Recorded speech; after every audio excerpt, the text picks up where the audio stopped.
Diana, seorang gadis berusia 21 tahun, setiap hari menjajakan seblak di pinggir jalan. Hidupnya sederhana, namun penuh semangat. Ia tinggal bersama ibunya di sebuah rumah kecil di pinggiran kota.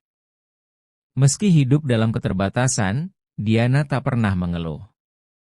Seblak buatannya terkenal enak, dan setiap hari selalu ada saja pelanggan yang datang. Suatu hari, seorang pria parubaya datang membeli seblaknya. Pria itu memperkenalkan diri sebagai Denny Oli atau terkenal juragan oli bekas, seorang duda yang baru saja berpisah dengan istrinya. Diana tak terlalu memperhatikan saat itu, menganggapnya sebagai pelanggan biasa. Namun, Denny Oli mulai sering datang dan setiap kali ia membeli, ia selalu mengajak ngobrol Diana. Denny tampak ramah dan perhatian.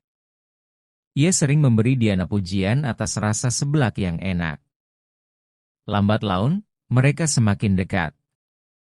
Denny juga mulai bercerita tentang kehidupannya yang pahit, bagaimana ia tengah dalam proses perceraian dengan istrinya yang, menurutnya, sulit diajak bekerja sama.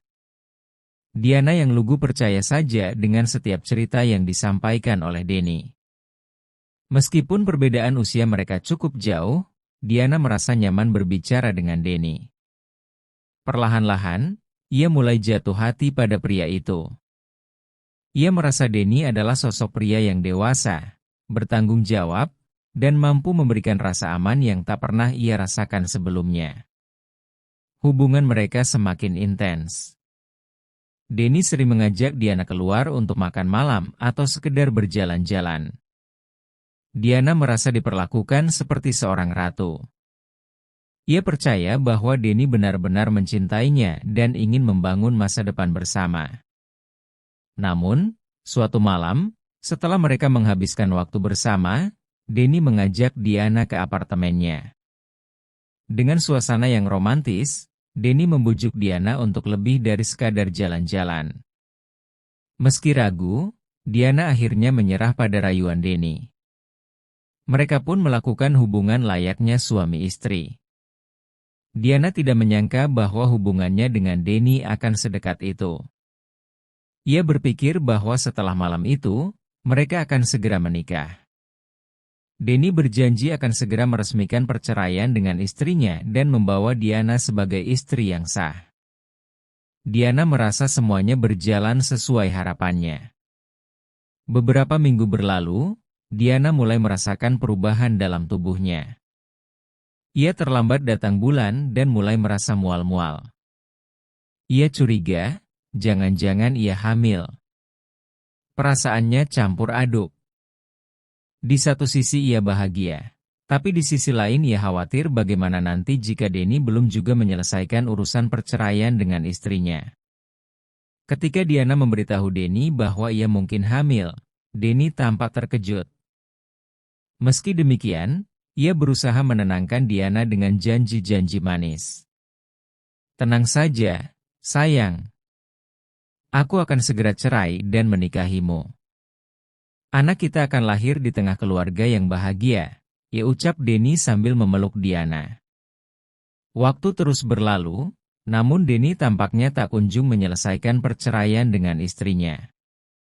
Diana mulai merasa cemas. Setiap kali ia menanyakan hal itu, Denny selalu punya alasan. Kadang-kadang ia berkata bahwa proses perceraian memakan waktu.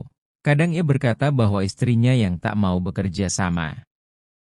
Kecemasan Diana semakin memuncak. Ia mulai curiga ada sesuatu yang disembunyikan oleh Denny. Suatu malam, setelah Arman tertidur di sampingnya, Diana memutuskan untuk melihat ponsel Denny yang tergeletak di meja samping tempat tidur. Ia membuka aplikasi WhatsApp dan apa yang dilihatnya membuatnya terkejut bukan main. Ternyata, Denny memiliki banyak sekali pesan dari wanita-wanita lain. Beberapa dari pesan itu berisi ungkapan cinta, bahkan ada yang mengirimkan foto-foto mesra. Diana tak percaya dengan apa yang dilihatnya. Denny yang selama ini ia anggap sebagai pria setia ternyata seorang penipu. Dengan hati yang hancur, Diana membaca satu persatu pesan-pesan itu. Ternyata, Denny sudah lama menjalin hubungan dengan banyak wanita, bahkan sebelum ia mengenal Diana. Ada wanita yang masih muda, ada juga yang seumuran dengannya.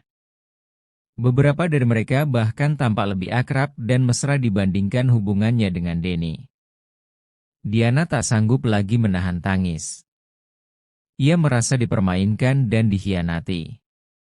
Semua janji-janji manis Denny kini terasa seperti kebohongan belaka. Denny bukanlah pria baik yang selama ini ia kira. Ia hanyalah seorang pembohong yang bermain dengan banyak wanita. Keesokan paginya, Diana tak tahan lagi. Ia langsung menanyakan soal wanita-wanita lain itu kepada Denny. Namun, bukannya mengakui kesalahannya, Denny justru marah. Ia menuduh Diana tak tahu diri karena berani memeriksa ponselnya tanpa izin. Perdebatan panas pun terjadi. Dalam kemarahannya, Denny mengakui bahwa ia memang masih menjalin hubungan dengan beberapa wanita.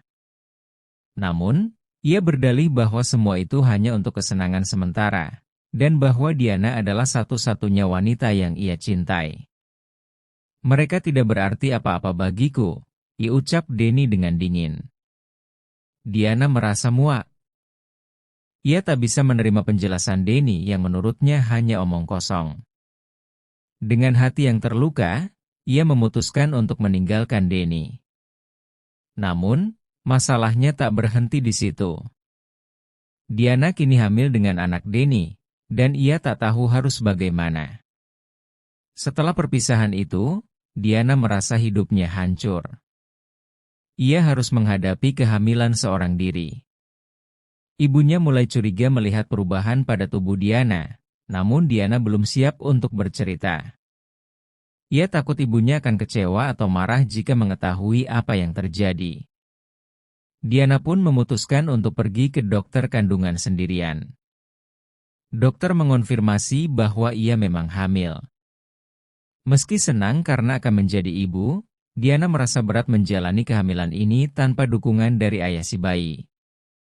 Lebih lagi, ia tak tahu bagaimana harus menjelaskan ini pada keluarganya. Suatu hari, ibunya akhirnya menanyakan langsung pada Diana, apakah ia hamil.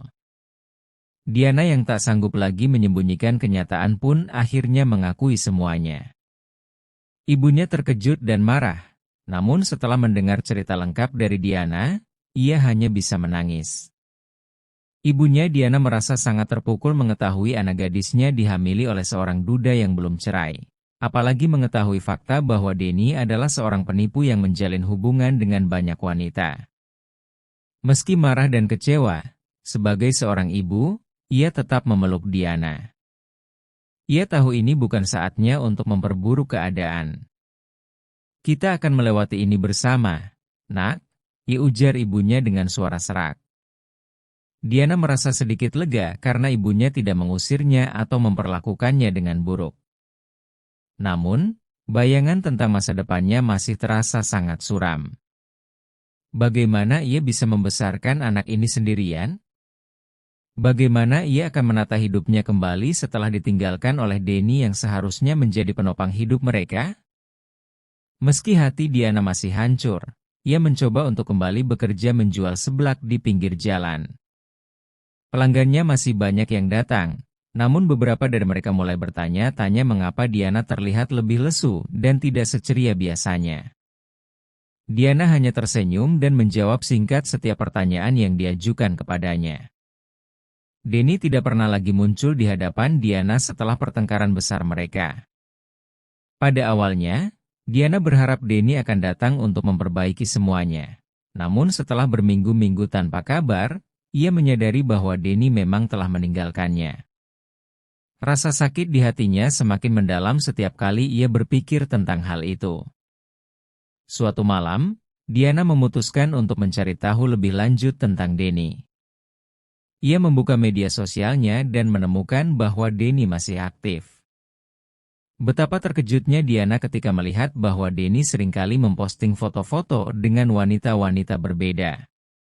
Ternyata, tak lama setelah mereka berpisah, Denny sudah kembali ke kehidupannya yang lama, bermain dengan hati banyak wanita.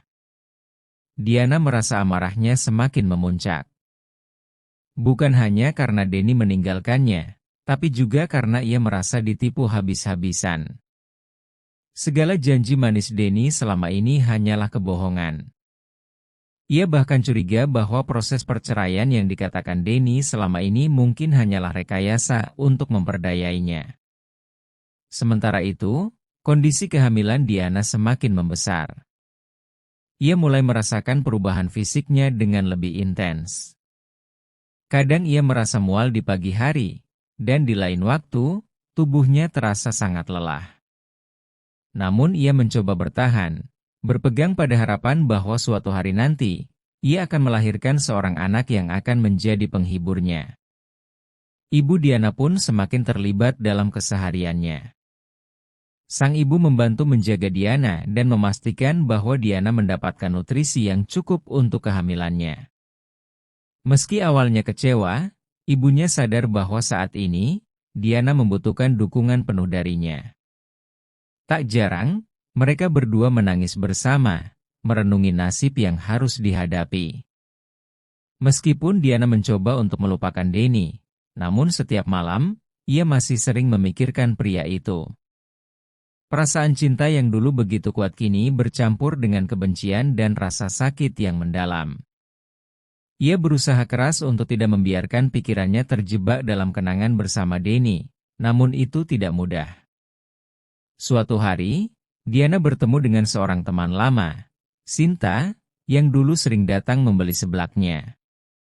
Sinta mendengar kabar tentang kehamilan Diana dan datang untuk memberikan dukungan. Mereka duduk berdua di kedai kecil Diana, berbicara panjang lebar tentang apa yang telah terjadi. Sinta, yang kini bekerja sebagai pengacara, menawarkan bantuan. Diana, kalau kamu butuh bantuan hukum, aku bisa bantu. Kita bisa bawa masalah ini ke jalur hukum, terutama untuk menuntut tanggung jawab Arman atas kehamilanmu, ujar Sinta dengan tegas. Diana merasa terkejut sekaligus lega mendengar tawaran itu. Pada awalnya, Diana ragu.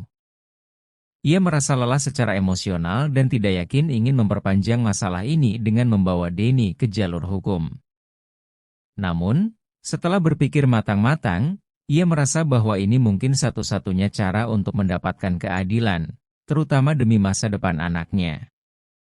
Dengan bantuan Sinta, Diana mulai menyusun rencana untuk menuntut Denny atas penelantaran dan kebohongannya. Proses hukum yang harus dilalui tampak panjang dan melelahkan, namun Diana merasa bahwa ini adalah langkah yang benar. Ia tidak bisa membiarkan Denny lepas begitu saja setelah apa yang telah dilakukan. Proses hukum pun dimulai. Diana dan Sinta mengumpulkan bukti-bukti percakapan mereka, termasuk janji-janji yang diucapkan Denny terkait perceraian dan pernikahan. Mereka juga berusaha mencari bukti bahwa Denny memang memiliki banyak wanita simpanan selama ini. Semua ini dibawa ke hadapan pengadilan. Sementara kasus hukum berjalan, Diana harus menghadapi stigma dari lingkungan sekitarnya.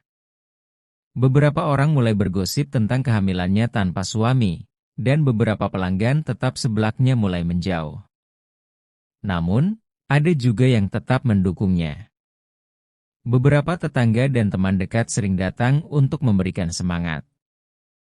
Ibunya pun merasa khawatir dengan tekanan sosial yang dihadapi Diana. Meski begitu, ia tetap berada di sisi putrinya, memberikan kekuatan dan dukungan penuh. Biarkan saja orang berkata apa, yang penting kita tahu kebenarannya, ujar ibunya suatu hari ketika Diana merasa tertekan oleh gosip yang beredar. Perjalanan hukum melawan Denny ternyata tidak semudah yang dibayangkan. Denny memiliki pengacara handal yang berusaha membelokkan fakta dan memanipulasi situasi. Mereka mencoba menuding bahwa Diana dengan sengaja ingin merusak reputasi Denny demi mendapatkan uang. Namun, Diana tidak gentar. Dengan dukungan Sinta dan ibunya, ia tetap teguh pada pendiriannya.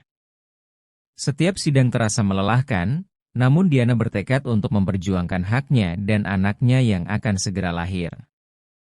Ia tidak ingin menyerah begitu saja. Pada titik ini, kehamilan Diana sudah mencapai bulan ke-7. Perutnya semakin besar dan beban fisiknya semakin berat. Meski demikian, ia tetap hadir di setiap sidang. Wajahnya yang mulai terlihat lelah tidak mengurangi semangatnya untuk mencari keadilan.